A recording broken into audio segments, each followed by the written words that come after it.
Hello everyone and welcome to the last day, the grand final of the Armageddon Championship Series 2023. Quite possibly the most exciting chess show in the history of chess shows. That is a big statement. We're going to make it work today. I'm Grandmaster Simon Williams and I'm here with my good friend, the amazing, the brilliant International Master Jovanka Houska.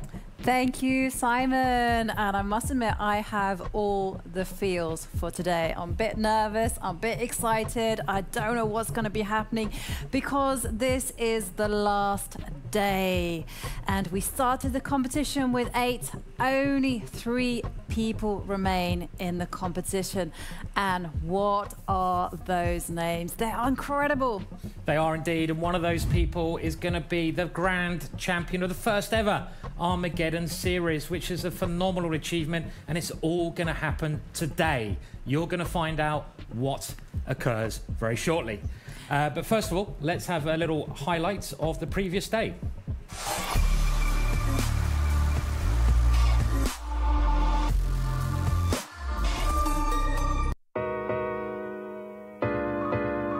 Day 6 started with a fiery matchup between Wesley So and Richard Rapport in the lower bracket. The first game exploded into life when Wesley So sacrificed the bishop for a big attack, and with little time on the clock, Richard could not handle the tension and blundered.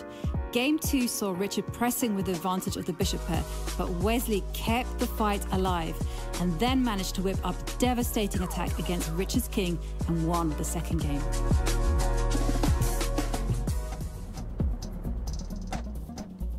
The second match of the day was a highly anticipated fight between Duda and Nodirbek. In the first game, Duda had the white pieces and got a Maroczy-bind space advantage. He converted this into a winning attack, meaning that Nodirbek had to fight back and win the second game.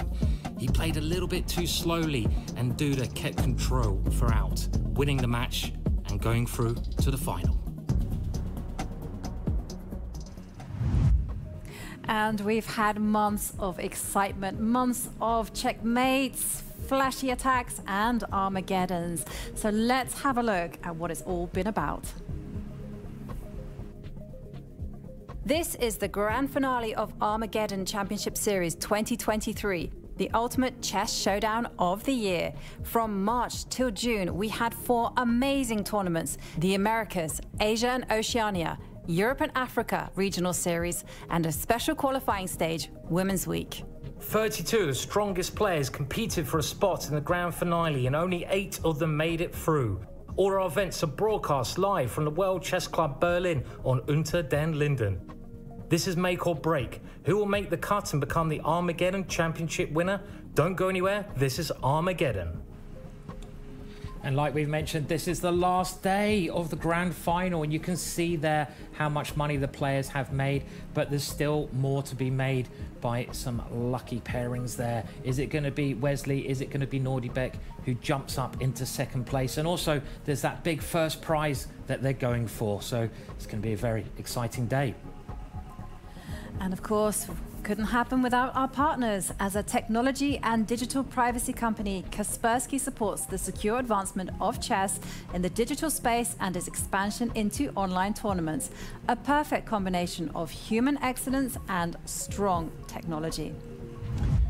And now we should have a look at where everyone stands in the tournament properly. And this is our final bracket. We're in day 7.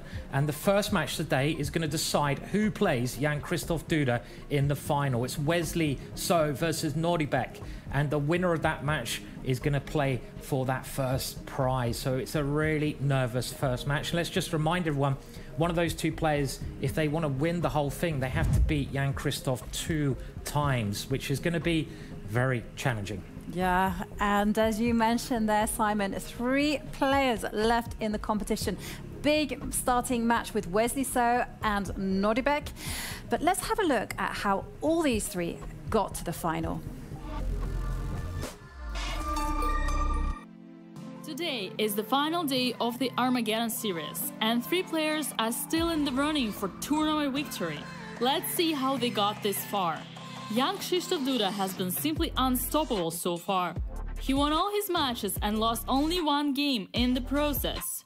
His first victory came against USA's Sam Shankland, against whom he showed no mercy and won 2-0. He then powered through the Indian superstar Gukesh, despite surviving a lost position in their Armageddon game, winning 2-1. Then he defeated Nodirbek Abdusattorov with a 2-0 score. He is our first finalist. Uzbekistan's Nodirbek Abdusattorov is still very much in the running. The Olympiad winner first beat Richard Rapport 2-1 in round 1 to move to the winner's bracket before delivering a decisive blow to women's world number 2, Humpy Koneru, whom he defeated 2-0. He was yet to meet the man of the hour as he faced the ruthless Jan-Krzysztof Duda, who took him down 2-0. The format is, however, double elimination, and he still has a second chance. America's Wesley So seemed almost doomed from the start, as India's #1 player Gukesh crushed him 2-0 in an unprecedented feat. As Wesley reached the lower brackets, he seemed to pick up the pace and regain his form after a severe blunder in his first game against Shankland. He then proceeded to win the Armageddon game of that match and advanced. There was no stopping him during his 2-victory streak, as he defeated both Humpy Koneru and Richard Rapport 2-0. Wesley is back on track. Nodirbek has something to prove, while an unbeaten Jan-Krzysztof Duda awaits the winner of that match. Who will be strong enough to clinch the first overall title? Don't go anywhere. This is Armageddon. That's right, and we have our first matchup coming very shortly, and let's have a look at the two players who are playing, and it is Wesley the Great So versus the young Nodirbek, and both of these players are fantastic players and fantastic talents. Now, they have played a lot of times online, and the lead is in Wesley's favour, but by 30 wins to 22. That's how many times they have played, so it's not too much, and anything can happen in this first match. And let's take a deep dive into some of Wesley's achievements. Now, he's 10 years older than Nodirbek, but he became a Grandmaster at 15 years old. 2016, he helped the American team to Olympiad gold, and he is, of course, 3-time USA champion. Now, Wesley has beaten almost every top player in the world. And his opponent today is Nodirbek, and Nodirbek was a Grandmaster at 13, a real talent. He's also already been a world champion, world rapid champion in 2021, beating all the best players around him, all the best players in the world. So he is one exceptional player. Yeah, this is going to be a tremendous fight. And we are less than 1 minute from the start of play. So let's remind ourselves of the rules. The players will be playing 2 games of blitz at a time control of 3 minutes plus 2-second time bonus per move. And if the match is tied, it's all going to be decided by the crowd favorite of Armageddon. And Armageddon is the name of the show, and the rules, if it does go to Armageddon, I'm expecting some today. White gets 5 minutes, black gets 4 minutes, but white has to win. Here is our brilliant and strong chess player, Anastasia Sorokina, who is the arbiter today, just to make sure there's nothing too strange going on in the games. And we're 15 seconds away now. They must be nervous. We're going to have the heart rate monitors keeping an eye on how nervous they actually are. I expect Wesley, can he beat his record of 177? That is incredible. And another little fact, there's not been any draws so far. They're off. They are off. And Wesley, what's he going to open with? Well, he's sticking to the time-tested King's Pawn, and it's a French defense from Nodirbek. And this is the winnerware variation of the French defense that Nodirbek is playing, named after the player winnerware. And this is a very, very sharp system. Bobby Fischer used to favor this system with the white pieces, and players like Botvinnik used to play this with the black pieces.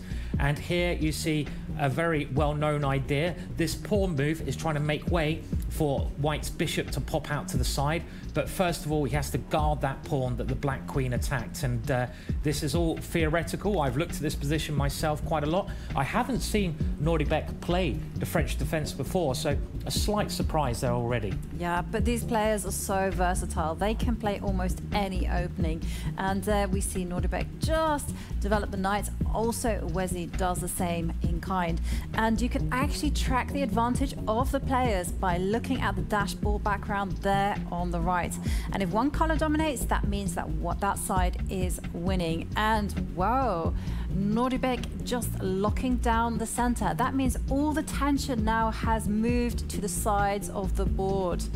That pawn chain in the middle, it looks like a staircase there. They're all locked up though, so they lose a lot of their tension. You know, it becomes a static pawn structure, and that's why Wesley is trying to play on the other side of the board. This move gaining space, maybe the rook can come up into the game, and he's also trying to hit on the dark squares. Nodirbek stops the advance of that pawn, and black's strategy here is normally to get the king to the queen side, the left-hand side, and then break with a pawn. On the other hand, Wesley wants to control the position, control the space, and grind away, use that space advantage to get a notable advantage. Yeah, and well, you called it there, Simon. The king did go to safety on the left side, but white's king also went to the right, which is an interesting decision because I suspected that the king might stay in the middle of the board. But well, Wesley grabbing space, but that's as far as he can go.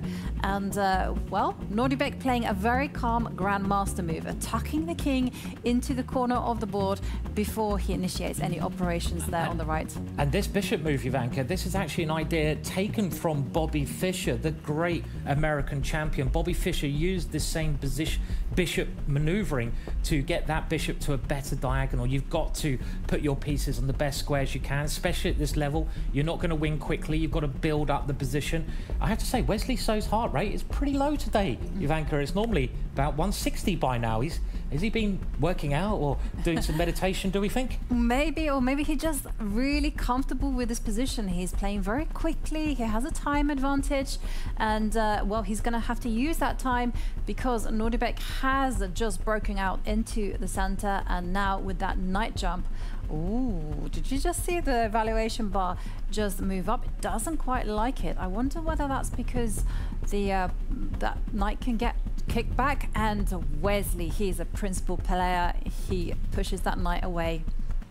This is all pretty normal stuff though so far. We saw that little pawn move that black played is aimed at breaking up the center, and this rook move is trying to get ready to open a line for that piece towards white's king. You've got to try and attack your opponent's king, and black is trying to arrange a position where he can just smash open the pawns in the middle of the board and get some counterplay, get some attack against the king. Remember, checkmate, what does it do, Jovanka? It ends the game.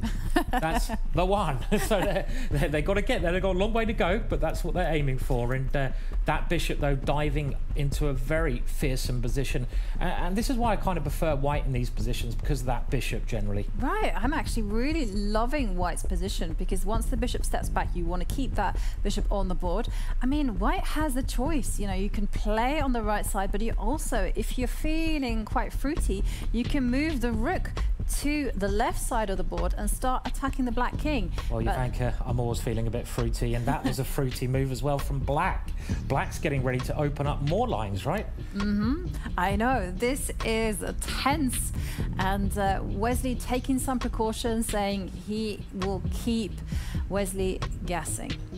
And they're still just doing a bit of maneuvering around. Wesley trying to play on both sides of the board. He's trying to keep his king as safe as he can. You can see his king there moves out of the line of one of the rooks, getting ready for when those lines open up. And he's basically saying to Nodirbek, he's saying, if you open the position, I'm actually going to be better on that side of the board because I have more space. Nodirbek bringing the queen back to try and get it over to the king side. I mean, the other thing about these positions, I say I do like white, but black always has many attacking chances. And look at the bar now, the evaluation bar.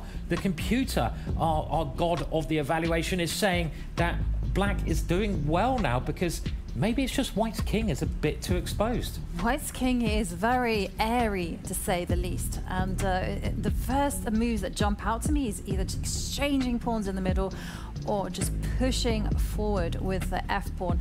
And Nodirbek instead just moving the queen. Maybe he's just playing with Wesley and just saying, hey, maybe we repeat the position a few times. I think he's saying, if you go move your rook back, let's have a draw, get on to the next game. And are they going to repeat positions? Well, the black knight goes back, the bishop goes back. We could see what we call in chess a repetition 3 times. If you get the same position from both sides doing the same moves 3 times, it's declared a draw because neither side is making progress. But is this Nodirbek who's trying to play for a win? He moves his knight out. Is he going to grab that pawn on the left-hand side? I think that would be very risky. You don't want to open up lines towards your king, do you? I'm a certified pawn grabber, and that pawn I would never touch in a million years, because you'd just be giving life to that rook in the corner. No, no, no, no. The action is happening either in the center or the right side of the board. And Nodirbek, wow. Wesley trading, that's a surprise. Really surprised about that decision from Wesley because his bishop was so great. And look at the time situation as well. This is what makes the Armageddon show so exciting. We get time scrambles every set game pretty much, and now the position's really getting tactical. The king side, the right hand side is opening up.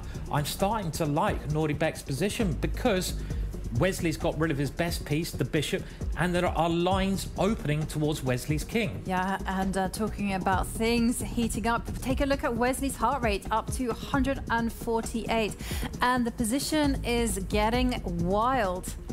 It is indeed. Wesley has grabbed the pawn and gone a pawn up, and I love that move, centralizing his queen, but can Nodirbek use those rooks to attack on the open lines? Because that would be a key idea there. I mean, does he have enough compensation for the pawn? He's got to prove it. I mean, this is the thing with Nodirbek. He's such an aggressive player, like a young Garry Kasparov. Sometimes he grabs the pawn back here. He does grab the pawn back, but both kings are really airy, very weak. And decision time for Wesley. Rooks get traded off. And now the rook in the corner has a purpose, and this position is wild. It is indeed. There's a problem with Black's back rank though, and look at the time, 10 seconds, under 10 seconds for Nodirbek. He's got to move soon, and he does. He moves his bishop back to defend his back rank, but Wesley grabs a pawn. This is looking great for Wesley now. He's got the time advantage. It's going okay, but Nodirbek flies in with a check there. It's very complicated still. Yes, super complicated, and just keep an eye on the clock. That is going to determine everything. And maybe the players are repeating. Maybe we're going to see our first draw in the final of Armageddon. No, because Wesley jumps in with the knight and 4 seconds, making space for the king. And it's the h-pawn that is running. How can he handle that one? If you get the pawns the other side of the board, you get your queen back. And this is a deadly threat, but it's on the clock. Is that pawn going to queen, or is Nodirbek going to get a big attack? Nodirbek has to give up a piece for that pawn. It was just too strong. But now the white king, very exposed. Yeah, 3, 2, ooh. Nodirbek living there on the edge, and the queen returns, gives a check, and bishop takes knight, just getting rid of the attackers, but allowing a few checks. This is crazy stuff. Absolutely crazy. White is a pawn up, but look at the white king. It's completely naked, and a naked king is not a good look. You need to put some clothes on, white king. You're getting too exposed there, and Nodirbek is checking that king as much as he can. I expect Wesley, though, is going to play for a win. He's such a brave player. His heart rate up to 173. Can he? Oh my goodness me, moving up the board with the king. But that is a risky business, and now the king finds some safety there, but is the rook going to come in with a check? And it's that king. It looks so exposed there in the middle of the board, but Wesley is defending his king with the knight and with his opponent's pawn. And Nodirbek is still trying to attack, but he can't find a way through at the moment. Wesley just gaining time on the clock there. Yeah, but it's such a nervy position. Both players repeating moves. Now the rook attacking the queen. Queen is threatening to grab the pawn with check. And suddenly we have a really unusual position where Black has a lot of pawns in compensation. Did you see 1 second left on the clock? Checks. checks everywhere, and it is 2 points up for white with the extra knight. Knights and queens work so well together, but can black keep checking? Can black get a draw somehow by repeating, by checking that king? It's going to be tough if Wesley can... 3-2. Has he lost on time? No, he's not. No, sorry, I was reading the... Oh, you got me excited there. I'm just looking at the clock, and then, well, now the queen is centralized, the knight is good. And now a final pawn has been eliminated. It's just whether Wesley can hold his nerve, and it will be over after all that madness. Yeah, Wesley should be winning this one because that knight, look how it's working so well with the queen, jumping around, using the holes in black's position.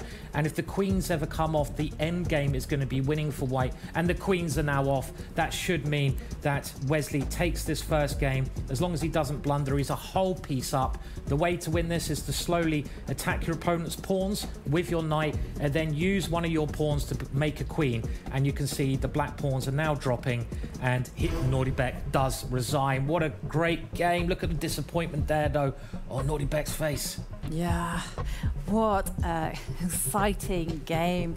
I mean, it had it all. It had attacks, it had maneuvering, it had this massive time scramble. Wesley takes the first game. Now, Nodirbek will be playing with the white pieces in the second game, and he is in a must-win situation. He is indeed. So that means he's got to throw everything at Wesley. But what really impressed me there, Jovanka, was how cool Wesley was. He could have taken the draw at any point, but he kept trying to play for a win with seconds on his clock. I mean, the guy, his heart rate, you know, goes to danger level, call the ambulance level, but he keeps it calm on the board. It's so impressive. Yeah, he was doing all the right technique. Like here, the position got crazy. Look at the clock times. The position is wild, but Wesley takes some time out and calmly calculates that he can grab that rook and then threaten some things. And this was a great move from Wesley. He left the piece on pre there, but he was taking advantage of Nodirbek's weak back rank. That's the rank where the king is on. And we saw it got even more crazy around here. They were just trying to move at the speed of light, and a key point was that pawn that Wesley is pushing. Well, Nodirbek had to give up a piece for that pawn, because otherwise the pawn would have become a queen, like a fairy tale. Well, at least for Wesley there. And it was so tense. And here we go. That bishop took the pawn, but that left Wesley with more material, more points on the board. Yeah, but the fun was not yet all over, because here it looks like that Nodirbek might be escaping with a draw, but Wesley accurately calculates that he can live with the king in the middle of the board, that it is safe, and he gets away with it. He did. So brave. I don't think I'd have been as brave to use the king like that. And this was the final blow. You get the queens off the board. When your points up, white is 3 points up. It's best to simplify. You take out a lot of the potential of your opponent's pieces. You get rid of all the tricks. So it's a good way to convert the game into a victory. And at the end of it, the reason that black resigned here is that the white king is just going to come in and gobble up black's pawns there, like Pac-Man. And he didn't want to get Pac-Man, so he resigned. And we're on to the second game now. It's only 1 minute. Can Nodirbek bring it back and take it to Armageddon? He's more than capable of doing that, and we have 50 seconds. But the problem is, do you think he can shake off the nerves? Do you think he can shake off all that adrenaline that must have been pumping through his veins during that incredible time scramble? I think these players are such great experts. They channel that kind of energy into positive energy, and that is a real skill that you learn from this time limit in chess. You can't be too nervous, or if you are, you've got to channel that. It's a really useful thing, and all the top players can do this, really. And now there's 20 seconds until the start of this game, and white must win. If Nodirbek does not win with the white pieces, then he is out of Armageddon, and Wesley will be through to the final. And he's got to play aggressively here. Yeah. Against Duda, he didn't play aggressively enough. He's got to play for the attack. And the handshake, and they are off. And you have to remember that the winner of this match will guarantee themselves 40,000 euros. And Nodirbek playing an unconventional opening. Wow, it's a great opening. It's the Jovanka London system. And this is an opening that I suppose I'm a bit of an expert in myself as well. And this is the trendy new variation. And this has been seen quite a lot so far. And now Nodirbek playing a move which I've recommended, funnily enough, pushing the H-pawn, gaining space on that area of the board. Does Wesley know his theory, or has Nodirbek tricked him somewhat? And you can see now White continues to develop his pieces here. And the general idea of White's strategy is at some point, well, if you get a chance, you're going to go bishop takes knight, damage Black's pawns. And this move stops that, but it does allow some other options. The White knight can attack the queen, or you can simply defend your pawn. Will Nodirbek castle, or will he attack on the king side? That's a key feature here. And I think the main move here is knight to attack the queen, but he doesn't play it. This move also a very good move. Very sneaky move, because if the queen were to capture the pawn, the knight would jump to the edge of the board and trap it. And Wesley not really surprised by Nodirbek's opening choice, because Nodirbek did play it earlier on against Humpy Koneru. So that's why he challenges really quickly in the center. I like what Wesley is doing. He's gone back to his powerful, solid style. Yeah, this is actually a very decent line from Black here, and Nodirbek just continuing to try and weaken Black on the king side here. But it looks like Wesley has done his homework, he has prepared, and this is so important to come to the battle in a good situation. Wesley continuing to develop, and now Nodirbek defending his pawn. Pretty even at the moment. Can White generate, though, an attack on the king side? I do like what White's done over there, but he's still got to open up lines, and it's not clear how he's going to do that. Yeah, because the problem is, if you do open up those lines, I mean, what are you going to do with the White king? Are you going to let it sit in the middle of the board? Are you going to find a home for it there somewhere on the right? And well, Nodirbek saying, well, the king can wait. What is much more important is to centralize the knight and potentially attack the light squared bishop. Yeah, this move is another key idea in these London systems, the Jovanka London, the straight London system. The center of the board is key, and Wesley just playing a very solid move there, maybe getting ready for his knight to retreat, to try to swap off the white knight, because you've got to try to get rid of your opponent's most dangerous troops. Again, it's like in a battle. If you see one of your opponent's troops killing everyone, you've got to get rid of that guy. He's doing all the damage. And Nodirbek continues to develop here. He's got pieces lined up against Black's king, but can he open up that area of the board? Yeah, and Wesley just playing very calmly, centralizing the rook. It's like he's oblivious to the brewing attack that Nodirbek is potentially generating there on the right side. Love this move, Jovanka. I was going to say this is the move to play. Swing the rook around. We call this the rover, the rook over.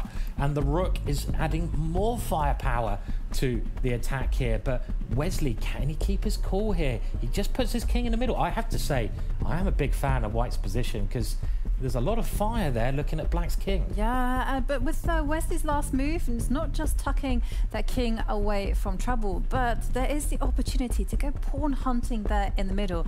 And Wesley is a little bit greedy, not quite in pawn grabber territory, but talking about pawn grabber territory, the knight has jumped into the middle of the board. Yeah, I mean, this looks like a decent move, but again, that might be a mistake, because look at the bar on the right-hand side. It is saying that Nodirbek has a good move here. I think you've got to eliminate that knight. That looks like a forced move. Then it's knight c4. That is the move. You take the knight, and then you retreat your knight in the middle to attack Black's queen. The Black queen would be trapped. This is a really strong move. What is Wesley going to do after this? Well, this was, I think you take with the bishop. I thought the take with the bishop. Yeah, exactly. Because, hang a minute, knight c4 again is a dangerous move, but you don't trap the queen. I just don't think Nodirbek saw this idea, because knight c4, now the queen can move forwards. It couldn't have done that if you'd have captured with the bishop in the middle of the board. That was a big missed opportunity. The knight goes there anyway, but this is the difference. The queen has a square. If the knight was still on the board, White's knight, you just take the queen here. Yeah, but Black isn't out of the woods just yet, because Nodirbek has stepped back with the bishop and is still eyeing up the Black queen. So the knight can still jump forward to the center. The rook is still going to go over. Oh, it's still pretty dangerous for Wesley. It is, but he's got twice as much time as Nodirbek, so if he uses his time, he's got great defensive chances. And this move, well, what has Nodirbek played? He comes in with the bishop, attacking the rook, attacking a pawn, and the black queen is still in a lot of trouble, just as you said. And now the knight can centralize itself and go to attack, and that's why, well, Wesley has to roll the dice now. He just has to initiate some trades, maybe even some sacrifices to get that queen out of dodge. I think Wesley will have to give that rook up, as you say, Jovanka. That rook is attacked by White's bishop, but it's too slow to move it. And he does. Well, he attacks the queen. A nice counter-attack there. And this means White has to do something about his queen. He doesn't want to allow Black's bishop to take the queen there. So he has to put his queen on a very passive square, which is a little bit annoying for him. It is a little bit annoying, but still Wesley has to deal with Wesley, ever the resourceful Grandmaster, throwing his pawns forward, sacrificing the rook, but it is randomizing the game. Yeah, and now Nodirbek does go points up. He grabs the rook, worth 5 points with his bishop. There's a check thrown in there, but at some point Wesley's going to have to take that bishop, and Nodirbek's going to be 2 points up.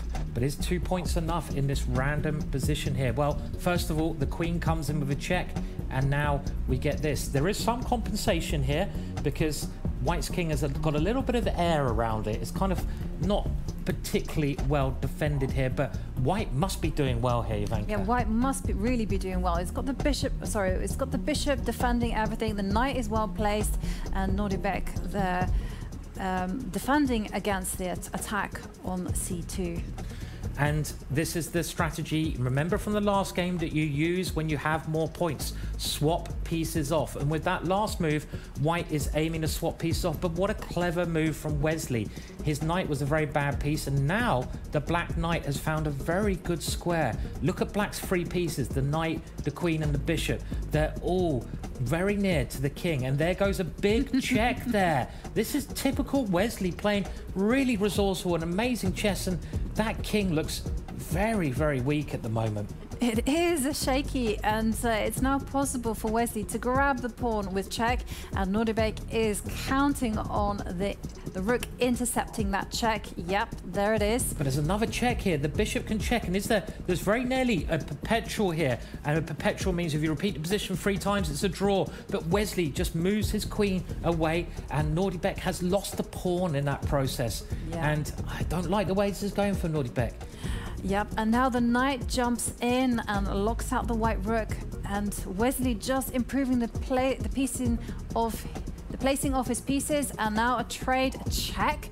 King runs to the corner. Oh no, Wesley grabbing more material, and Nodirbek now just opening up lines for the rooks. Yeah, and he is winning a pawn there, Nodirbek, and he still has that rook. What is the material count? The material count is actually even at the moment, but it's all down to whose king is safest. And there is... Oh, there's no time here. And you can see the pieces are flying off the board here. That is a very useful pin. I think Wesley is okay here if he keeps his cool, though. And his heart rate is ginormously high, and he's just got to keep checking. Look at him, a little shake there from Wesley. He's got to move. 5. He's got to move soon. Okay. Oh, he's keeping us on tenterhooks, and now Nodirbek just moving the rook to shield the king, giving a check from Wesley. Wesley defending that knight with a pawn, but he has to find a good hiding place for the king. What is Wesley gonna do against this threat? The rook is threatening to come down to the 7th and start giving some very unpleasant checks. King tucks itself in the corner. And here comes the rook. White's rook must dive in now with a check. That would expose. He didn't do it. He moved his queen first. I don't know why he didn't check there. He's got just 3 seconds. 3 seconds on the clock. And he can come in. There goes the rook. This is very dangerous for Wesley. 3, and 2, is there a checkmate here? It looks very close. Oh, I mean, Wesley just pushing that pawn and praying. Push and pray. And Nodirbek's got to move. He's got a big attack. and Nodirbek just also down to 6 seconds on the clock. And the Black King is on the verge of getting checkmated, but it's not quite good enough. And wow, Wesley just advancing those pawns. Look at their hands, they are both shaking here. No. And that is a key move from Wesley. He's able to swap the queens off, making his king a lot safer. He should now be over the worst, but there's still a bit of danger. There is one pawn there taken with check. Can Nodirbek win this ending? I think Wesley's going to be doing pretty well here. I mean, but you never know. Yeah, and there goes the pawn, and now the A pawn is going to go on a big roll. Now the knight is going to come in and block everything, and it is game over. It is. Wesley So winning. What a game. Oh my goodness me. Look and you can reactions. just see the emotion from Wesley. Wesley riding on the brink, some careless moments, but in the end, Wesley So takes the match and wins 2-0 against Nodirbek. Wow. But both of those games were just so Wesley So close. They were. I mean, Nodirbek could have won both of them. I mean, it was just really a couple of split seconds in it always. I mean, he was a bit shorter on time. They're both very nervous. I've never seen them, those players, as nervous as that. You could see the little shaking when they moved the pieces. Who wouldn't be nervous there? Because that, you know how much they were playing for there, Jovanka? Yeah. It was a lot of money. It was a lot of money. Now Wesley So has guaranteed himself 40,000 euros. So he's got an extra 20,000, and he might even get 40,000 more if he wins the final. Now, this was a brilliant move from Wesley, and at this point White was doing really well, but Wesley managed to get that knight all the way from the side into the middle, and here Wesley's pieces started to coordinate. They worked together hand in hand. The bishop came in with a very good check there, and things started to go wrong there for Nodirbek. Yeah, and I'm just really impressed by actually looking at the highlights to see that Wesley was playing all these magnificent moves, really resourceful, but you can detect a slight tremor in his hand. Wow, then Wesley just retreating the knights there and just stabilizing the position. And they're playing with seconds on the clock. They were. I think Wesley could have given another check there and maybe got the draw earlier, but maybe he enjoyed playing on. He wanted a bit more drama in the game, and around about here it seemed like Nodirbek had a second surge. The queen and the rook at some point managed to coordinate really impressively together, and Wesley did great just to hold on.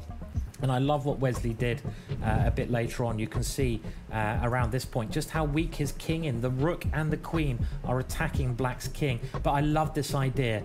Push the pawn, try to get another queen. That pawn won the game in the end. Yeah, it's such a gutsy move when your king is under threat and you're just like, whatever, I have that under control. Let's just go pawn marching. And this was the killer moment for Wesley when the knight intercepts the rook, and there's no way that pawn can be prevented from queening, and well, Nodirbek loses and Wesley So takes the match. It does indeed, yeah. So very exciting game there, and we now have an interview with the loser. Unfortunately for him, he had a great tournament, but let's hear from Dina. Nodirbek, what an intense match. Unfortunately didn't go your way. In the first game, were you the one who refused the draw offer? No, actually, I didn't refuse the draw, but yeah, after the opening I got, I think very good position, and then yeah, we started to shuffle, and I got his bishop on dark squares. That was very strong, and then I got, I think, very pleasant position. After e takes f6, I sacrificed the pawn on h6, which was unnecessary, but yeah, it led to some interesting complications, but it didn't go my way. Yeah, and in the second game, yeah, it was close. I mean, yeah, I was just up on an exchange, and then I started to mess things up. Also, time was very low, and yeah, at the end he was he won the game. Unfortunately, this is the end of the tournament for you. How would you summarize your performance here so far? Yeah, it's been a very interesting tournament, and it was overall good performance, combining these two events. I guess it's fine, and yeah, I'm really looking forward to do better in next year. Speaking of next year, is there something you would add to the format of Armageddon? Some additional twists and tricks? Honestly, I have no idea, but I think our organizers know how to entertain chess players, also fans, and yeah, we'll see what they do. What if talking was allowed or even obligatory for players? Would you accept participating in a format like this? Like talking during the game? No. It would be then totally different game. I mean, you know, I guess it's okay. I mean, they can't I mean, you can do it for experimental purpose, but I think it will be not so serious, I guess. You say it would be a different game, but isn't Blitz already a different game from what you're used to do in chess? No, actually, if you see the top players, then they do great in both normally, and you can see the strength is is very similar. I mean,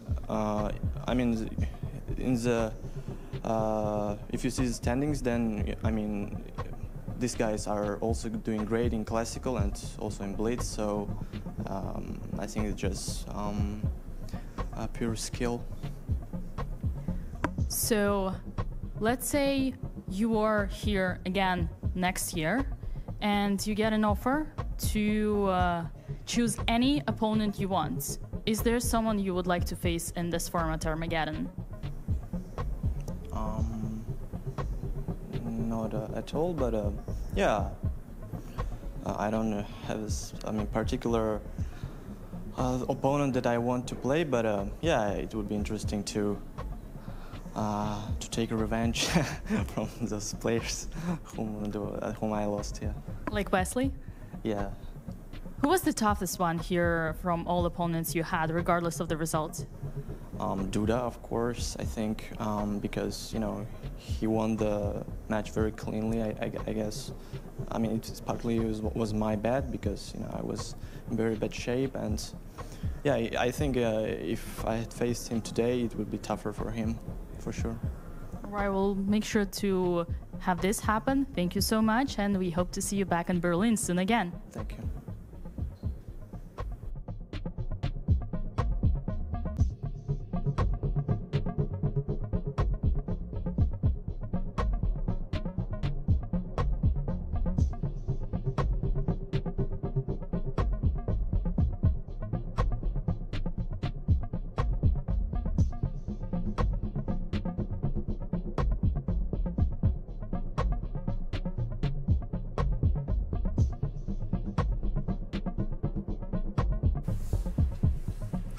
And the FIDE Online Arena hosts rated tournaments and games 24 hours per day. Join the arena and you'll get a FIDE ID, profile on FIDE.com, access to pro chess community, free access to prize money tournaments, and so much more. So play official games at chessarena.com. That was intense. That's all I can say. What an intense first match, and that does lead us into the final. Whoa! Are you ready? I am ready, and we now know who it's going to be.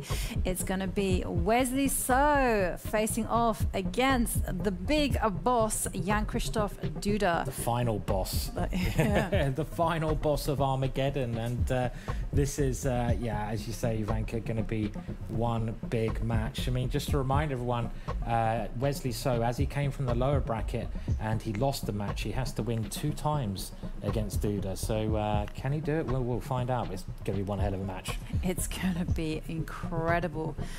And let's take a look at this pairings. And there we see Jan-Krzysztof Duda. He will be playing with the white pieces to start off with. A Grandmaster at 15 years of age and was 2021 World Cup winner. His nickname is Polish Fighter because of his style. And in 2021, he became European Blitz champion.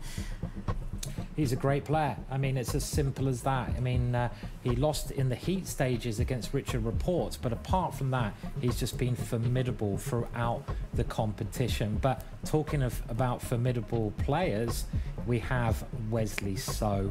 And Wesley So is another of the world's elite players. He was a Grandmaster at 15. He's beaten all the top players. He's beaten Magnus Carlsen many a time. He's been a gold medal winner for USA, and he's been 3 times American champion. He's just a fantastic player, and this is just going to be a great final. Yeah, and early on we asked the players to predict who would be the Armageddon winner, and here are the players' choices. I see everyone getting ready to write. They are, so they have to predict. There's one for Wesley So. 1 for Duda, 2 for Duda. Gukesh. 3 for Duda, and 1 for Nodirbek, and 1 for Rapport. And let's tally up those scores. And well, Duda, he is the pick of the players. And he's up there at the top as well. So he's obviously, you know, the players have a lot of respect for Duda, as they do for everyone else. But this is going to be a big challenge for Wesley. Can he do it? I mean, the way he played in that first match, he played fearlessly. He played great tactics. Even though he was obviously nervous, he kept his cool at critical moments. And he's got to do everything again, and again. Does it help that he's warmed up one match? I think it might help him because now he's ready. He's got the wrist movements there already. He's in. Yeah, he's used to the nerves. He's used to the adrenaline, and he will have sharpened up. And well, less than 20 seconds from the start of play, Jan-Krzysztof Duda opening with the white pieces, and this is the final. The winner of this will walk away with 80,000 euros. Whoa, and it all comes down to a couple of games of speed, quick, entertaining, crazy chess. Duda has the white pieces, and they start off with e4, e5.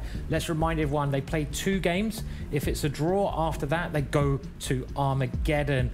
And it's all come down, all the heats, all that blood, sweat and tears to this final between these 2 gladiators. And they start off, Jovanka, with a pretty standard, what we say is a Raul Lopez, named after a Spanish priest, actually, who came up with this idea a number of years ago in 1634. And well remembered, Simon. Yeah, or bluffing. You can Google that and tell me if I'm right. I'm not sure if I was, but I try to sneak that one in there anyway. And here, Jan-Krzysztof keeps the queens on the board.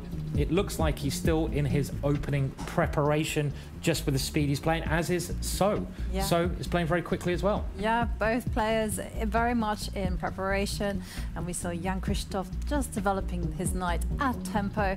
And here's the first moment for Wesley to think, where is he going to put the light squared bishop? That is the question.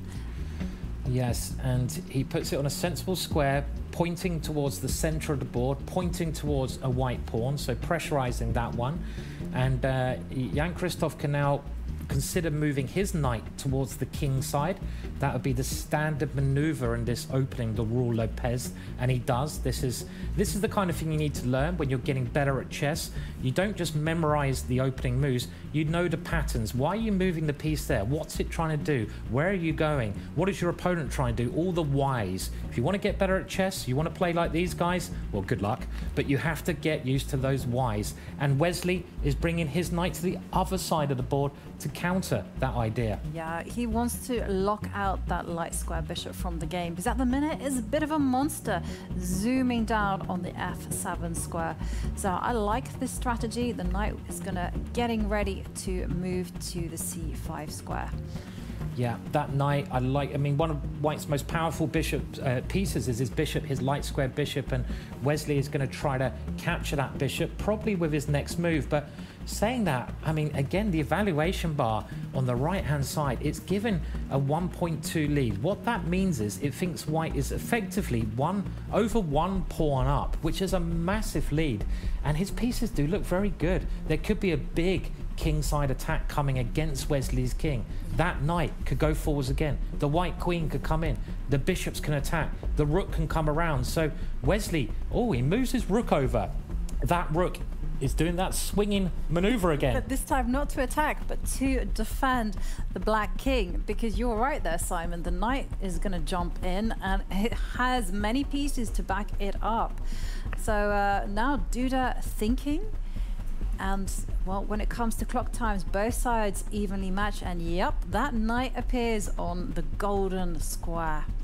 And the knight comes in, and Wesley trying to get rid of Duda's light square bishop, the bishop on the light square, which is pointing at Black's king. But White's knight is so strong there. It was Garry Kasparov who said the knight on this square on f5 is worth at least a 1 pawn point, maybe even more. He said this was a perfect square for the knight, one of the greatest world champions of all time, Garry Kasparov. If you hadn't heard of him, come on, what have you been doing? Get the Googleizer out and Google the great man. So the bishop just moves, attacking Black's rook there, and here it does, it swings over like a pendulum, coming across the board, and now Duda playing on the queen side as well. Yeah, it really just goes to show how much full body maneuvers. Wow. Full board vision Jan-Krzysztof has, just keeping Wesley on his toes. And I'm really liking this position for Duda, and Wesley trying to unravel, trying to solidify his pieces. Watch that H-pawn go. Yeah. Watch the H-pawn. Yeah, there it goes. I'm predicting some moves today, and that little pawn move is such a good idea. One more square up the board, it attacks Black's rook, and even though it's a little guy, the little guys can still attack Jovanka. They are the soul of chess, the pawns. I think it was Philidor who said that the pawns are the soul of the position. And well, talking about the soul of the position, this one is just there to attack. It wants to lift up all the way up to the H6 square, and Wesley having to retreat the bishop. Oh, I don't like what he's doing here. I don't like this. Come on, one more square. Wesley's just wasted 2 tempo. Timing is so important, Jovanka, in chess, and when you're getting attacked, you don't have time to waste time. You have to play with more urgency, and this is looking really bad, and the rooks had to run away. And now the black king is ripe. It's ripe to be attacked here. I think a queen coming in. Yeah, very simple move there. The queen is threatening checkmate here. If white gets another move, the queen comes in, and it checkmates the black king there. The only move to defend is actually this pawn move, because otherwise the knight was going to check on the edge of the board and just pick up material. But this is an ugly, ugly defense from Wesley. He's just weakening the dark squares. And the question for Duda is, how is he going to proceed? Is he going to just spring in with the bishop? So many good moves, aren't there here? Yeah, there you go. And another piece comes in, attacking the rook, and his last rook can come in. Do you think at this point, Jan-Krzysztof is seeing those money? Is he seeing those euro notes? Is he counting them? Checkmates. And he's got all those euros coming his way, and oh yeah, gonna be drinking some cocktails tonight. And he's got to still finish this game though. So I love this move. Actually, the black rook, which with white's last move, white is interposing rook versus rook, and that is actually one of black's only defenders, because it defends horizontally, laterally across the board. So Jan-Krzysztof is saying, I'm going to get rid of one of your defenders, then your king will be even more exposed. Right.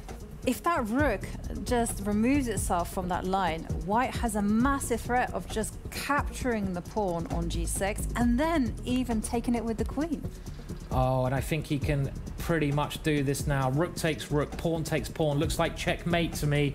I can't see any defense against this. I think Jan-Krzysztof just goes rook takes rook. And next move, if Wesley takes back, he had to give up his rook there. Wesley in a world of pain, but this is still winning the black, and he resigns. He resigns. Oh. It was going to be checkmate on a G7 with the queen. What a devastating attack there from Duda. It's just like a runaway train there, wasn't he? He went straight through Wesley. He put all of his pieces near Wesley's king, attack, and he got the victory there. And he made it look so easy, Jovanka, in that game. I know, it was just effortless play there from the Polish Grandmaster, and Wesley So now in a must-win situation. If he wants to take the match to Armageddon, if he wants to win the 80,000 euros. But Duda, what a guy on fire. He just seems unstoppable at the moment. Yeah. Wesley does have the white pieces. He's got to win the next game if he wants to have a chance of taking this first ever Armageddon title. And at the moment, Duda is well in the driving seat. Only needs a draw, and it's going to be hard to stop him. The way he's playing great chess. Yeah, I mean, and take a look at some of these moments. And this was a big mistake there from Wesley. Wesley doesn't have enough time just to be maneuvering calmly with the pieces, and here came the H-pawn, and it just moved up the board with devastating consequences. Yeah, Wesley didn't really see himself in that game at all, and we can see that pawn coming up.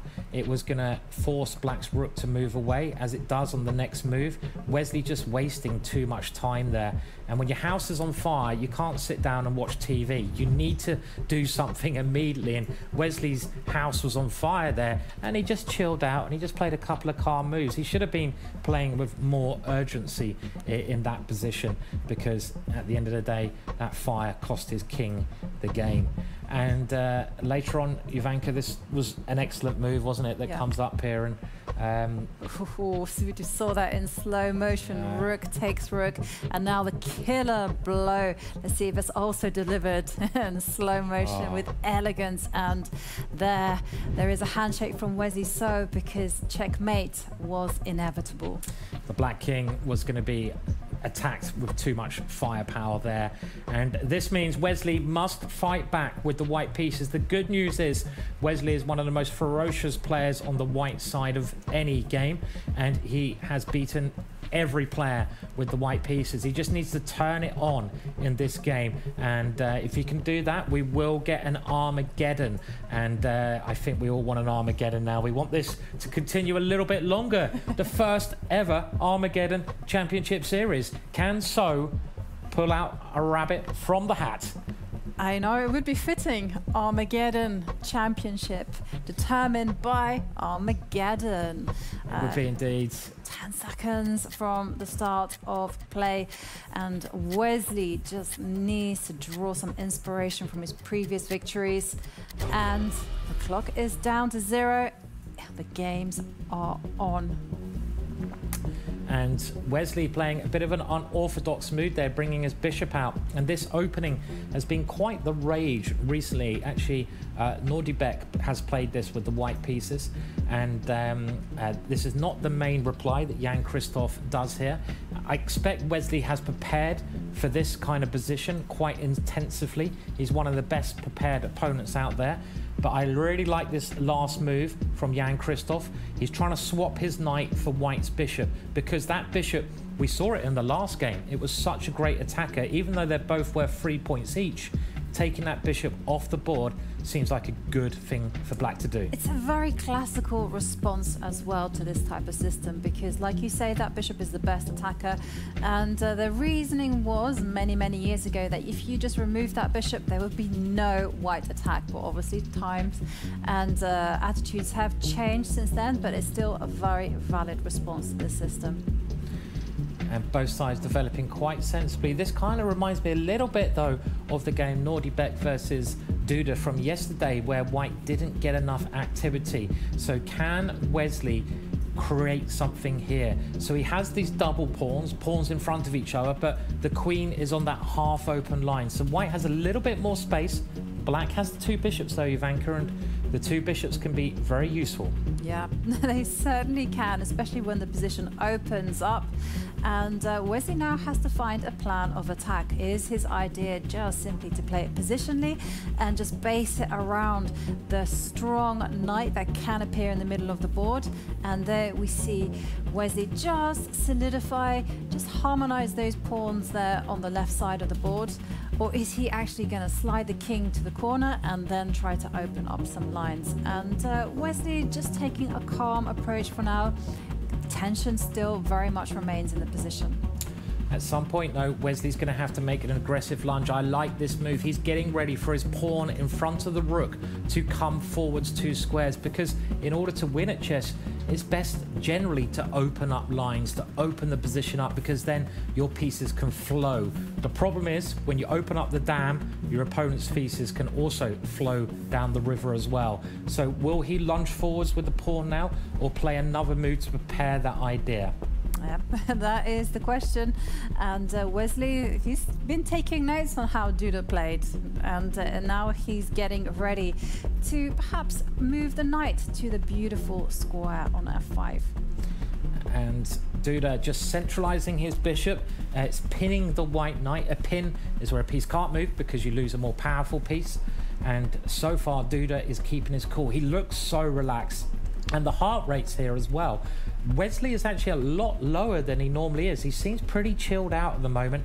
And Duda's just calm, isn't he? He's a calm customer. And more developing, get your pieces into the game. Wesley gets his rook to a better square. And now an exchange there.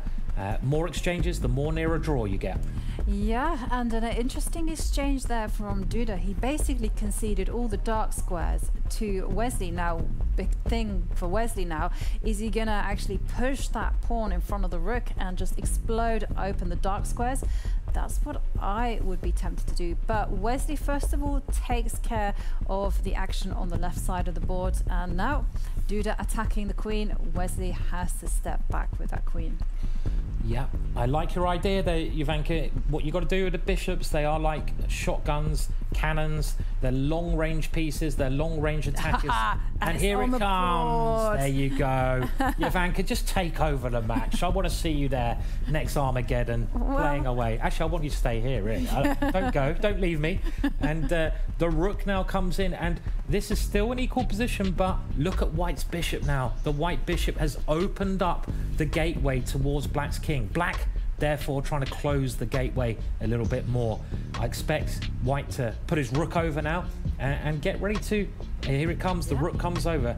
Get ready to maybe see a sacrifice. White might even give his bishop up for that pawn at some point. Exactly. I'm just thinking he could even, at the right circumstance, even give up his rook. But whatever's happening, Wesley has got his eyes on that f6 pawn, and he will be looking at ways to crack open the right side of the board. But what a move there from Jan-Krzysztof. He understands where his pieces should go.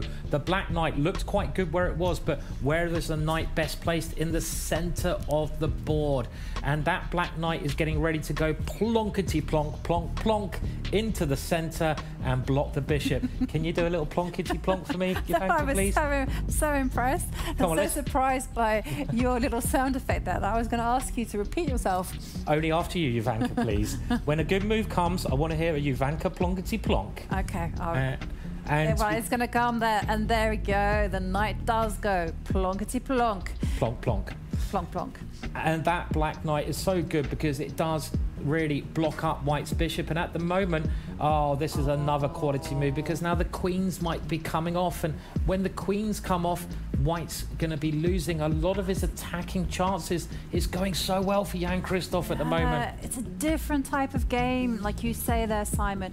Once it reaches the end game, it's going to be all about pawn structures, all going to be about pieces, who can generate a pass pawn. And one thing it will be black who is better in that endgame, because take a look at that lonesome white pawn in the middle. It is weak, it is a target, and well, the queens get snaffled off the board as quickly as you can say. Plonkety plonk. Okay, and I love the word snaffled as well. Where did that come from? That's a great word. I love it. Sesame Street, probably. Does it even exist? Snaffled. I love it though. And they're both manoeuvring now, but as Jovanka very cleverly said, it is only black who can be better here, because black's pawns are all kind of in unison. They're defending each other, but white has this lonesome pawn in the middle of the board. And now Duda moving his knight in, and he's trying to exchange off knights, getting to an opposite colour bishop position, and also rerouting that. That has been a star piece, the black knight, hasn't it? Hesitation there from Wesley. And well, also just to mention the clock times, Wesley now less than 20 seconds on the clock, and he is defending an inferior endgame. He is indeed, and now black getting ready to double up the rooks on that open line, because if he can do that, that white pawn, that everything is lining up against white's little pawn there. 7 seconds there for He can't Wesley. defend the pawn now. No, the pawn is going to drop off. Oh, it's the only way to try and defend. But I mean, it's very difficult to actually play for a win when your pieces are tied up in the defense of this pawn. Do you know what I'd like to see, Jovanka? If Jan-Krzysztof wins this, I want to see the kind of celebration you see in football. Shirt off, running around, all the fans going crazy. Are we going to see that? I hope so, Simon. And Wesley in trouble, and Jan-Krzysztof makes a bid to lock down the position. But this does give Wesley some hope. His bishop now has a powerful diagonal. No, it's been traded off. Yeah, this has got a little bit better for Wesley, because he's got rid of that powerful black knight here. But look at the clock. He's playing with seconds on the clock. Jan-Krzysztof, though, getting down to under 15 seconds. Of course, this could turn. It is, after all, blitz chess. It is speed chess. It's easy to make mistakes. And now it gets really random. They're both under 10 seconds. Move, Wesley, move. And Duda also needing to move quickly, both under 10 seconds. And Wesley just neutralizing that rook. And which way is he going to capture? He's going to capture do it quickly. The rook. Oh, He certainly does. He did that with 1 second. You've got to move quicker than that, Wesley. You've got some chances here. Your knight is a good piece. I actually prefer White's position now, because his knight is dominating. And I think Duda... 2 seconds on the clock. And if Wesley can just rearrange the knight so that the knight is on the square, the rook is standing, then he will be in excellent position. And there is a check there. They are dancing around a little bit. How does Wesley break? You can see the tension in his arm there, and he's just trying to find a way to improve the position. It's not easy. Duda is saying, I have a blockade. You will not pass. That's what he's going for here. The old Gandalf technique. Yeah, and Duda now 4 seconds on the clock. And Wesley moving the knight, offering a trade of rooks. But that is not a trade that Duda should be going for. And now the knight can just jump into that square. But the king comes forward saying, oh no, that did not look like the right way for the knight to go. And he resigns, and we have a winner of the first ever Armageddon Championships. And look how happy he seems. Let's see some celebrations there, Jan-Krzysztof. You are Armageddon Champion of 2023. Whoa! And you can just see just the shock and the relief in Duda's face. He can't quite believe it. He's shaking his head. And only now is it dawned on him. He is the Armageddon champion of 2023. He won in the end 2-0 against Wesley So. But what a match. That was a brilliant, brilliant match. Well played, Jan-Krzysztof. And you might be wondering, why is he not celebrating so much? You know why? Because you get in the zone when you play chess. It's like you're on another planet. You're kind of meditating, and you're basically jelly. After the game, you're so nervous. There's nothing that can compare to it. You're trying to think. You're trying to play quickly. It's like doing an exam, in a race car. Basically, it's not easy. And but an amazing performance, Jovanka. Absolutely mind-blowing performance. And I have to say, just looking at the way that Jan-Krzysztof has played throughout up in the Europe and Africa series. He almost got eliminated by MVL there. And by Houska, he made it through, and then he was defeated by Richard Rapport. But he is now Armageddon champion. What a performance, losing just one game in this final. He beat everyone else. That is stupendous. It is. And here's some highlights from that game. And this was looking always fairly even, but the real thing that struck me in this game was how Jan-Krzysztof used that knight. That knight was just jumping everywhere. It was causing all sorts of mayhem, probing a little weakness, coming back, probing another weakness. He was like a prize fighter, just finding the right jab to hit Wesley with there. And you can see that was a beautiful square for the knight. That was a dream defensive square for the knight, and we just saw a nod of the head there from Jan-Krzysztof as he understood that his position was rock solid, and this was the move that turned things around. Suddenly there was no middle game, it was an end game, and it was only one-way traffic for Jan-Krzysztof. It was, yeah, and Wesley kind of managed to get some chances here because he got rid of that pesky knight there, and actually now his knight started to reroute itself to a good square in the middle board. This was very clever maneuvering from Wesley, and that knight got into the middle. A knight in the middle was like an octopus, you know, controlling many different squares. That was my octopus fingers there, if you're wondering what I was doing. And it was this moment where Wesley went slightly the wrong way with the knight, and after capturing this pawn, he just decided, he allowed this bishop to take the pawn with check, and Wesley resigned because the pawns on the left side of the board were dropping off. And we just saw that shake. He could not quite believe that he is the champion. He has taken the match. And we are going to go to Dina, who has an interview with Wesley. Wesley, such a great match in the semi-final, and unfortunately the final match did not go your way. How would you summarize it? No, it's fine. I mean, I'd like to congratulate Jan-Krzysztof for a very well-deserved victory. I mean, the chances were always against me because I had to win today 3 matches in a row. Also, for him, he has a cushion of safety. But I was very impressed by his play. I thought I'd get chances at least, you know. I knew he was very fast, and he's been playing very good speeches recently. But I thought I would get chances, but he gave me absolutely no chances in the match, fortunately. So I was hoping to at least reach the Armageddon. But yeah, he played really well. So do you think Jan-Krzysztof's win in the Armageddon series is objective?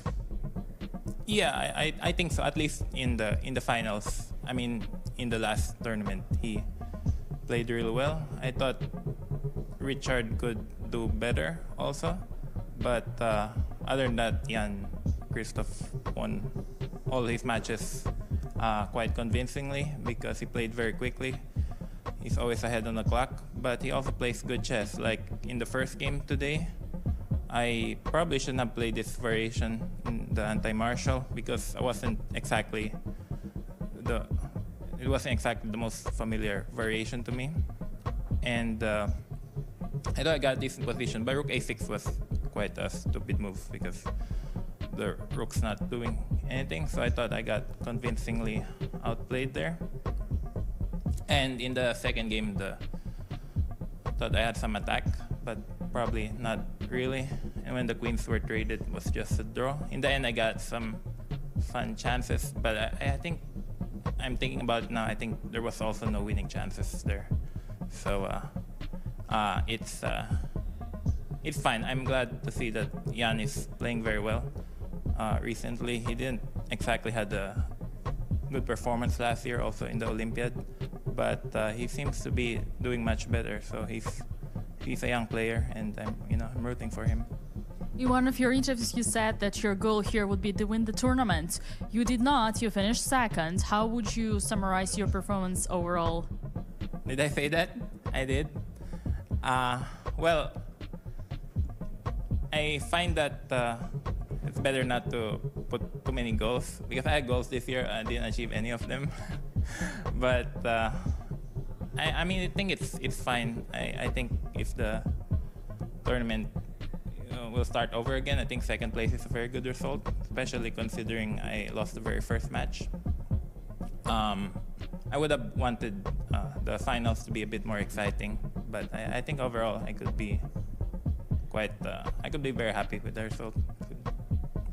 Once you're back next year, is there something you would like to change in the format of this event? No, I like the double elimination. I like this this format. So it's not really up to me to decide. You know, every single tournament these days have quite different format, different time control, different number of games. So it's not really up to me to decide, but this has been one of the most relaxing tournaments I've ever played in. And I'd like to thank World Chess and Ilya Merenson for hosting this event, and also for inviting me back in March. We really had a great time. Thank you so much, Wesley. Lots of luck in the end of 2023, and we hope to see you back in Berlin soon again. Thanks. Good luck to you as well. Thank you. And we are heading to the playing studio where Jan-Krzysztof Duda, Armageddon champion, will be presented with his award by Ilya Merenson, the CEO of World Chess, and the confetti has raining down on the champion. What a deserved winner. And there you go. Clearly very happy there to have won the first ever Armageddon title. And really, they are Euro notes that are coming down. You just can't see them properly. He gets the very unique trophy. We actually did have a look at it earlier. It's very heavy, and he's the first ever Armageddon champion, and that's a really impressive feat to have. Takes home a good bit of prize money, and wow, there's a lot of Euro notes coming down there. Well done, Jan-Krzysztof. And well, there we see the finish of Armageddon, but let's have a recap of the match that made Jan-Krzysztof the champion.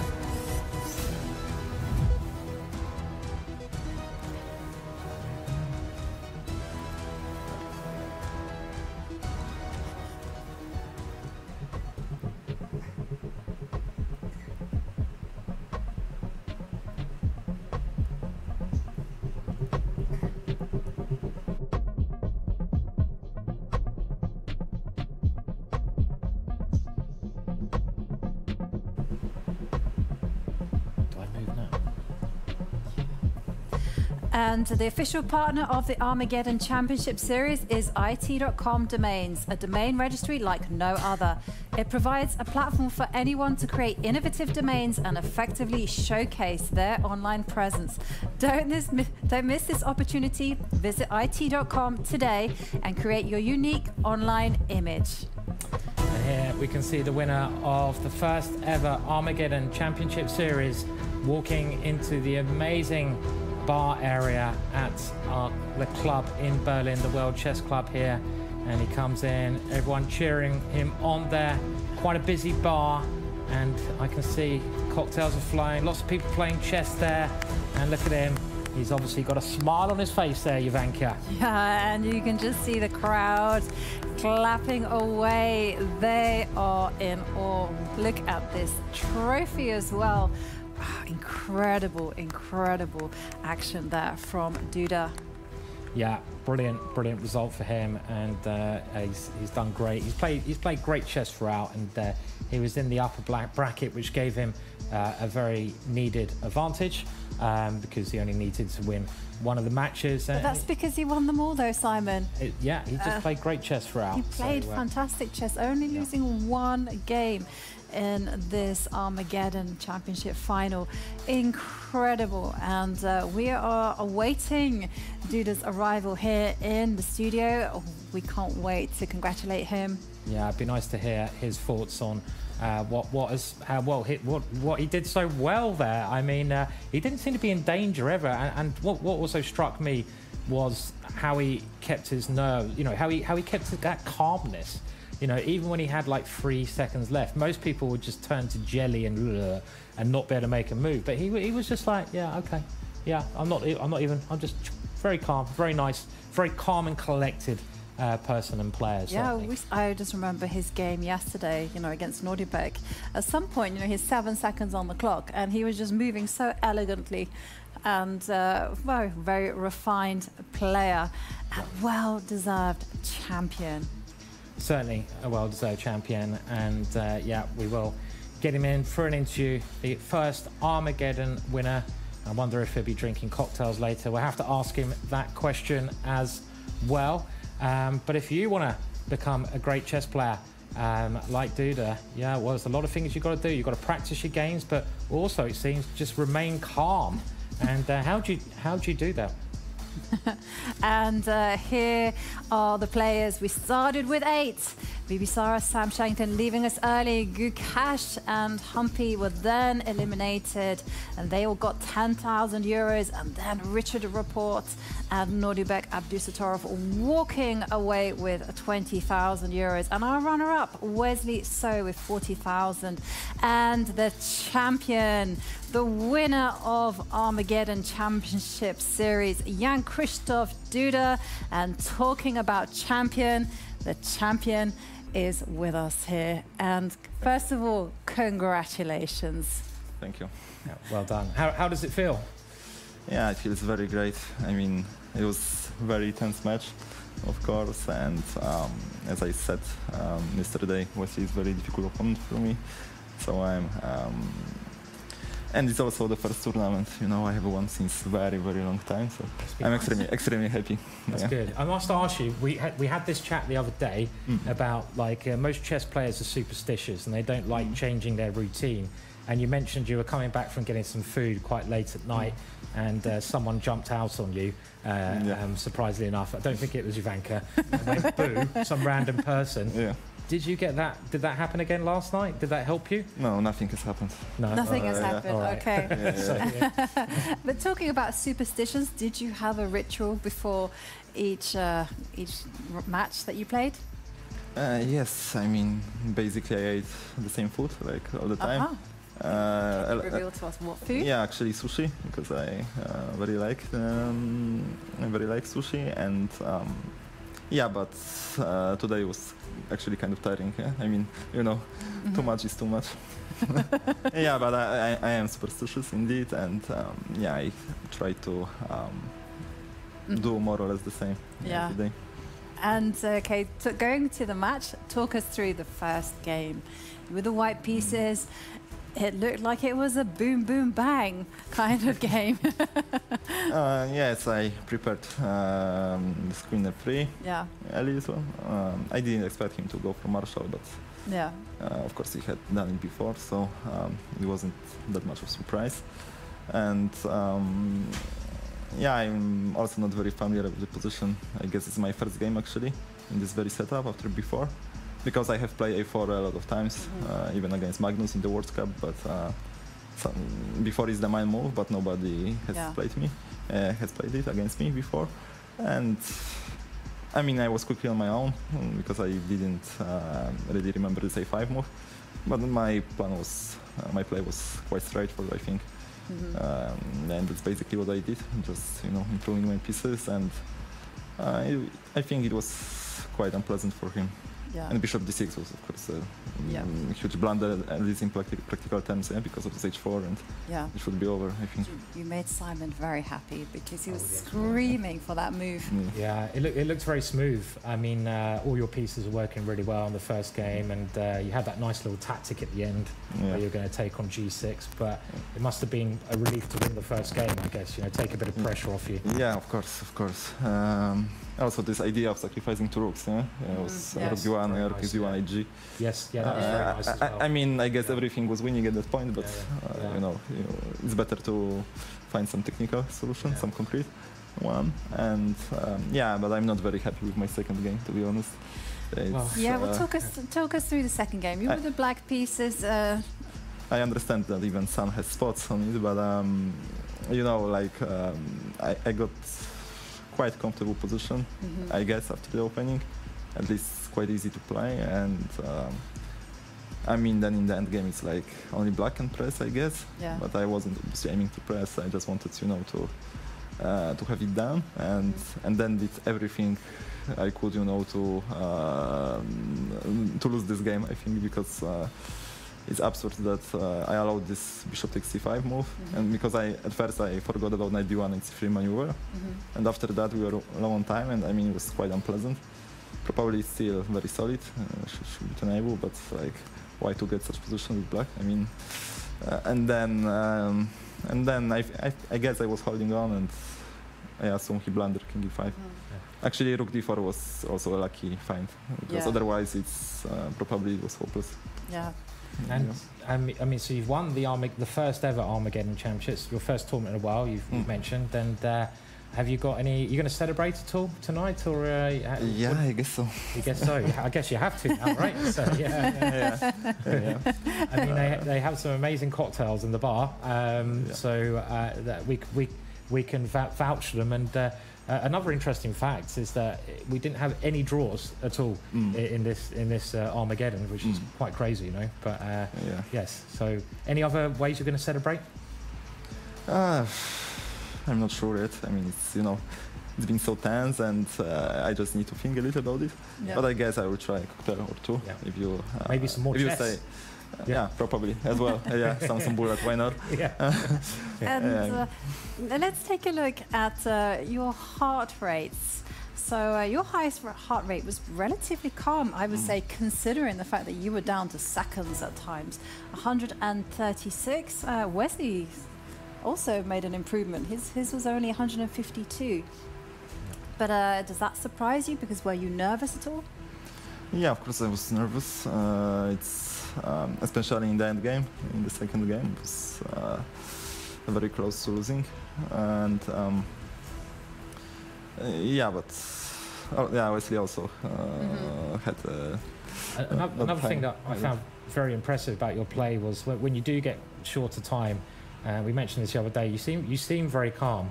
I mean, you're not rushing to make the moves like a lot of other players on the board. And do you keep a good eye on the clock? You realise how short a time you are sometimes? Often I play by feeling, you know. Yeah. Of course, I mean, I have to see what I have on the clock, but in general, I'm used to it, and also I find it sometimes even a bit easier to play. Like if you have like 5 seconds, you just have to trust your instincts and go. Yeah. And when you have a lot of time, then you need to decide, and that's tiring. And do you incorporate a lot of over-the-board blitz in your training regimes? Not really. No. I used to play a lot of blitz with my coaches, but right now it's only online. And how have you found the whole Armageddon experience? Because it is very different. I mean, you're kind of used to playing maybe classical tournaments or online. You're thrown into this quite overwhelming studio with all the lights and with a heart rate monitor. Was it quite an interesting experience? Yeah, definitely. I mean, first of all, I was very interested in my heart rate because I had no idea before what it was going to be. And secondly, I mean, I love playing blitz, and I'm also kind of maybe partially a gambler. I mean, in chess terms only, fortunately. So yeah, it's like, you know, high stakes. I mean, and what are you going to do with the prize money? Have you got any plans for it? That's what we all want to know. I mean, is it going to be sensibly put away, or I have no idea, to be honest. Yeah. I'm very strict in not spending, too much money, so I don't think it will be a problem. So you won't be collecting anything like some people collect watches. Karpov famously collected stamps. Maybe a cocktail or two, but that shouldn't get through the whole lot of the prize money. Otherwise, something's gone wrong. So, that's for sure. Yeah, definitely. But I mean, well done. I mean, it's been brilliant result, and we hope you enjoy the rest of the night as well. And nice to win it. So yeah. And I think we have some exciting news now for everyone. We have Armageddon 2024 lined up. So let's just have a little look at what we've got in store for next year.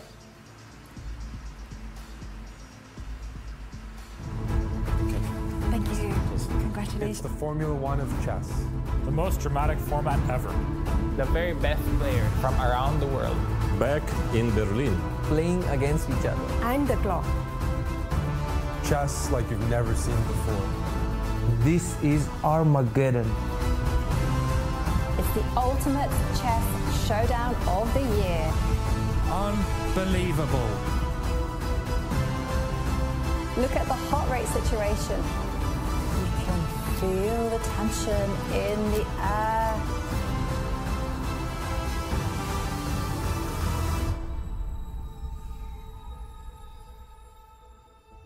And I, for one, cannot wait. What a spectacular event it's been.